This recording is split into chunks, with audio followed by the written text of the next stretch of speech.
괴짜 인마는 맨날 지 찍은 거 자랑만 하고 어떻게 찍고 보정하는지 상세하게 안 가르쳐주노.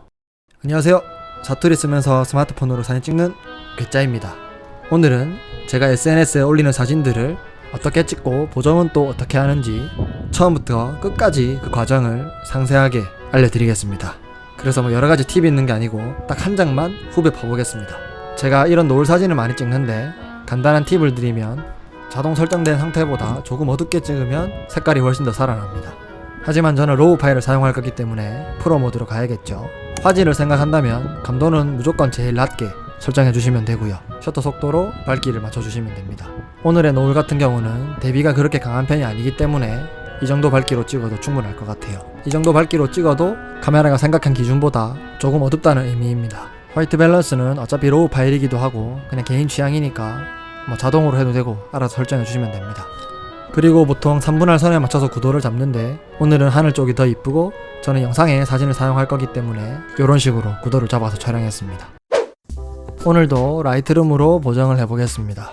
찍은 로우 파일들을 불러와 줍니다.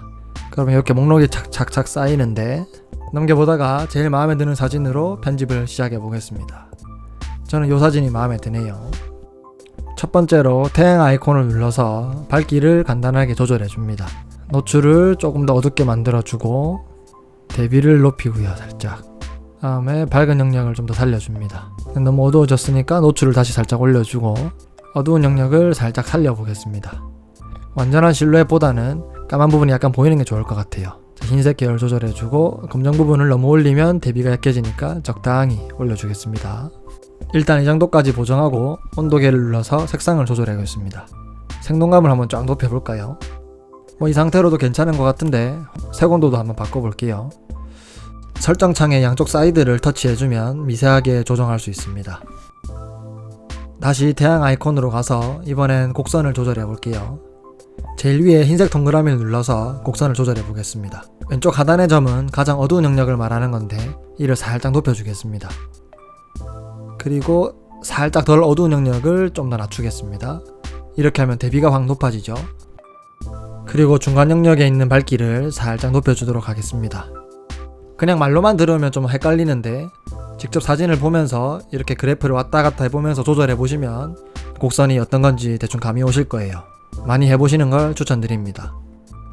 자, 이번에는 색상별로 곡선을 조절해 주겠습니다. 요거도 아까와 마찬가지로 뒤에 사진이 변하는 걸 보면서 그래프 모양을 왔다 갔다 해보시면은 아, 내가 어떤 부분을 건드리고 있구나 하는 게 감이 오실 거예요.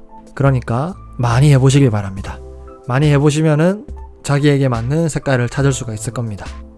곡선 조절은 이 정도로 끝내도록 하겠습니다. 화면을 터치해서 지금까지 한 보정을 원본과 비교해 보겠습니다. 조금 보정이 세게 들어간 것 같죠? 설명을 쉽게 하기 위해서 좀 과하게 한 것도 있는데 이건 좀 너무 심한 것 같으니까 대비를 좀 낮춰주도록 하겠습니다. 밝은 영역도 살짝 낮추고 노출은 살짝 올려보고 다시 온도계로 와서 색감 세부 조정을 한번 해보겠습니다.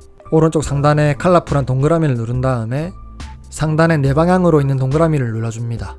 바꾸고 싶은 색상을 누르고 드래그를 하면 그 색상만 채도 조절이 됩니다. 신기하죠? 색조를 누르고 하면 선택한 색상이 색깔이 바뀌겠죠? 휘도는 색상의 밝기입니다. 그래서 요거도 정답이 없어요. 그냥 내가 볼 때 이쁘다, 나는 이런 느낌으로 표현하고 싶다 라는 느낌으로 미세하게 조절해 주시면 됩니다. 다만 주의할 점은 색이 얼마나 깨지는지 얼마나 부자연스러운지 제대로 확인하면서 꼼꼼하게 해줘야 자연스러운 보정이 되겠죠. 지금 보면 색이 막 엄청나게 바뀌는데도 사진이 안 깨지죠. 이거는 역시 로우 파일로 찍었기 때문에 가능한 작업입니다. 다음으로 우측에 네모난 아이콘을 골라서 텍스처나 명료도, 디헤이즈 같은 애들을 조절해주면 되는데 얘네들은 각각 다른 방식으로 선명하게 해주거나 흐리게 만드는 애들입니다. 그래서 왔다 갔다 해보면서 자신에 맞게 조절하면 되겠죠. 그리고 렌즈 모양 아이콘을 눌러서 렌즈 프로필 교정을 눌러줍니다. 주황 색깔 글자를 누르고 제조사를 골라줍니다. 저는 갤럭시로 찍었으니까 삼성. S21 울트라 후면 카메라로 찍었는데 아직 업데이트가 안 됐기 때문에 그나마 가장 비슷한 노트 20 울트라 후면 카메라로 선택을 해줍니다. 그리고 체크 표시를 눌러주면 렌즈 왜곡을 교정을 할 수가 있습니다. 저는 수치를 제일 낮춰가지고 약간 더 화각이 넓어 보이는 그런 느낌으로 렌즈 왜곡을 교정해 주도록 하겠습니다. 오른쪽에 세모 버튼을 눌러서 선명도와 노이즈를 조절해줍니다. 확대를 해가지고 선명도를 살짝 올리고 반경도 살짝 높이고, 마스크는 선명함이 적용되는 부분을 말하는 건데 살짝 높여주면은 선명해지면서 생긴 노이즈가 살짝 줄어든다고 생각하시면 됩니다. 저는 저감도로 찍었을 때는 노이즈는 감소는 거의 쓰지 않는 편이고요. 색상 노이즈는 존재하기 때문에 많이 올려서 색상 노이즈는 낮춰주겠습니다. 이렇게 보정이 끝났고요. 화면을 터치해서 원본과 비교해 보겠습니다. 전, 후. 보니까 대비가 조금 진한 것 같아서 다시 들어가서 살짝 낮추고 오겠습니다. 이렇게 한 장의 보정은 끝났고요. 이거를 다른 사진에도 그대로 적용하려면 점 3개를 누른 다음에 복사 설정을 누릅니다. 그리고 광학을 눌러서 아까 렌즈 교정까지 적용해주면 좋겠죠. 체크한 다음에 이 설정 그대로 붙이고 싶은 사진을 불러옵니다. 그리고 다시 점 3개를 눌러서 설정 붙여넣기를 하면 이런 식으로 다시 보정을 하지 않아도 아까 그 설정 값을 그대로 줄 수 있습니다. 제가 유튜브나 인스타그램에 올리는 사진들도 이런 식으로 촬영하고 보정해서 전부 올리는 겁니다. 보정했냐고 묻지 마세요. 저는 무조건 보정해서 올립니다. 약간 성의 표현이라고 생각하거든요. 그래서 이 영상이 반응이 괜찮으면 앞으로도 종종 한 장을 가지고 찍는 방법부터 보정하는 방법까지 한 편으로 정리해서 종종 올리도록 하겠습니다. 그리고 여러분들이 연습할 만한 로우 파일을 한 장 올려놓을 테니까 한번 연습해 보시고 결과물을 인스타에 올려서 구경시켜 주세요. 오늘 영상이 도움이 되셨다면 구독과 좋아요 부탁드리고요. 저는 다음에 더 좋은 영상으로 찾아뵙겠습니다. 개바